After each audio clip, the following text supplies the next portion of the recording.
In this video, we'll talk about top 10 places in Moscow you must visit. If you want to dive into the local flavor, Old Arbat street is for you. It's one of the oldest Moscow streets and it's pedestrian only. You can eat delicious food here, have fun and buy souvenirs and visit interesting places. The Pushkin Apartment Museum, Perfume Museum, Arbat Opera, the Toy Wall, which is the wall of the house number 37 and many others. There is an atmosphere of old Moscow from Tretyakov Street to New Arbat Avenue, which was praised in Soviet songs and books. VDNH, Exhibition of Achievements of National Economy, is one of the most popular public spaces in Moscow. It's one of the 10 largest exhibition centers in the world. VDNH is geographically close to Ostankino Park and the main Botanical Garden. Their total area is almost 700 hectares and VDNH covers 240 of them. There is a special atmosphere here. Historical pavilions, arches and museums, parks with beautiful ponds, fountains and sculptures. The alley is more than 5 kilometers long. The grounds of VDNH embrace 49 cultural heritage sites. The most outstanding sites are the Monument Worker and Kolkhoz Woman, the Friendship of People Fountain, the Stone Flower Fountain, pavilions of the Ukrainian Uzbek SSR and the Cosmos Pavilion. Visit Moskvarium, the largest oceanarium in Russia, and the Museum of Cosmonautics, the State Tretyakov Gallery, the most visited art museum and the symbol of culture in Moscow, founded by the merchant Pavel Tretyakov. The Tretyakov Gallery is the largest collection of fine art in Russia. It's more than 100,000 canvases, sculptures, and arts and crafts.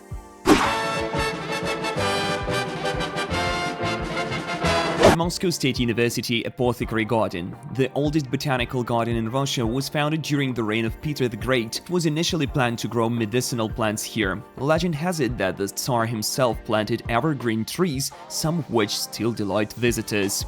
Different excursions, masterclasses, exhibitions and public events are held here all year round. The garden is especially lovely during flowering in spring and summer. Moscow City. This business center is also in the must-see list. This place has its own atmosphere. Clerks and businessmen, tourists and women with shopping bags, reasonably priced cafeterias and luxurious restaurants. You definitely should visit two highest observation decks. Выше только любовь at outdoor 354-meter tall observation deck in the Oka Tower, Panorama 360, an indoor 327-meter tall observation deck, and sky-high restaurants. Ruski Restaurant, the highest restaurant in Europe with Russian cuisine, on the 85th floor of the Oka Tower. Inside a gourmet restaurant, there is a dress code and face control. The 84th floor of the Oka Tower, Moscow City. На свежем воздухе, the 86th floor of the Oka Tower, Moscow City. The Federation Tower, 374-meter tall. It has the most number of stories in Europe and is the second tallest skyscraper after Lochte Center in St. Petersburg, which is 462-meter tall. Gorky Park. Central Park of Moscow was opened in 1928. In 2011, it was reconstructed. Today in the park, you can admire its modern facilities and soft manicured lawns. The park is rather big and has a nice garden. Museum Park, an open-air sculpture museum. If you go through Museum, you can see the Peter the Great statue, and moving along the waterfront to the Patriarchy Bridge, you'll get to see the Cathedral of Christ the Savior. On the grounds of the park are 10 centers where you can rent bicycles for adults and children, bicycle, cars, roller skates, longboards and scooters. The cycle pass is 8 kilometers long. You can rent a bike in Museum and return it in Sparrow Hills. There are two ponds, Galitsyn Pond and Pioneersky Pond. On each pond you can take a catamaran ride in summer and a boat ride on Pioneersky Pond. Prices start from 300 rubles. There are about 30 cafes, restaurants and takeouts for every taste and budget. There are also a sports center, open-air cinema, greenhouse and a lecture hall. The Bolshoi Theater underwent restoration in 2005-2011, after which the theater area was doubled and its original interior design has been recreated.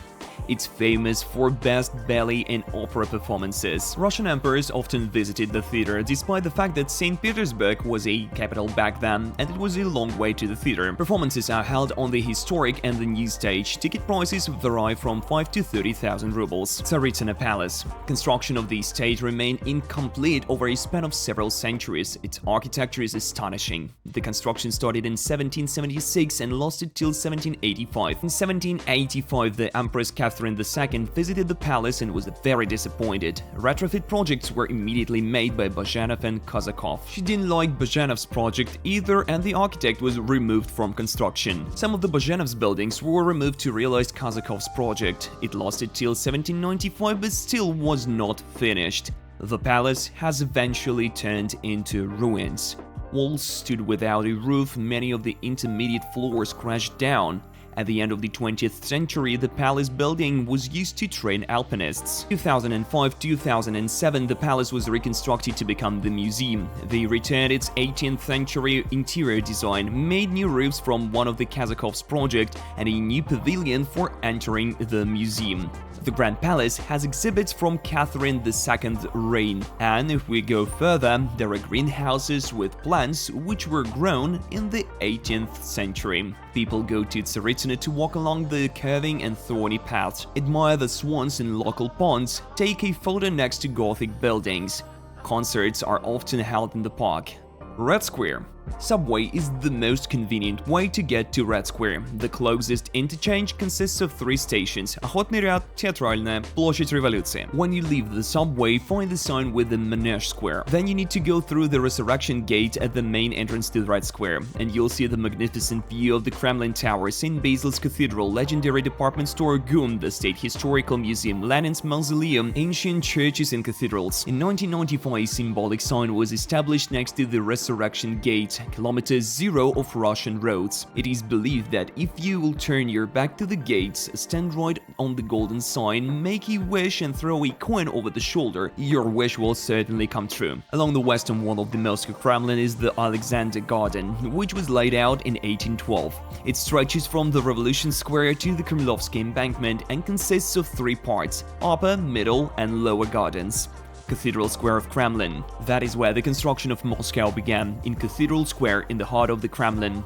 Every church and cathedral here is historically valuable. Cathedral of the Archangel, Cathedral of the Annunciation, the Cathedral of the Dormition, Church of the Deposition of the Robe, Patriarchal Chambers, and the Church of the 12 Apostles, Ascension Convent, and Ivan the Great Bell Tower, next to which stands the Tsar Cannon, a work of Russian weaponry manufactured in 1586. You can enter the square only through the Kutafya Tower. Tickets can be bought in the Alexander Garden in the Tourist Information Office.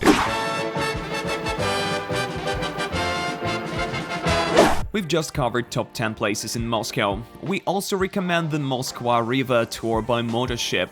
Along the way you can see the Kremlin, Gorky Park, Sparrow Hills, Moscow City, and many other things. The motorship goes from the Gorky Park pier along the center of the capital. If you enjoyed this video, be sure to like and subscribe. You can see the photos from our travels on our Instagram. See you in the next video.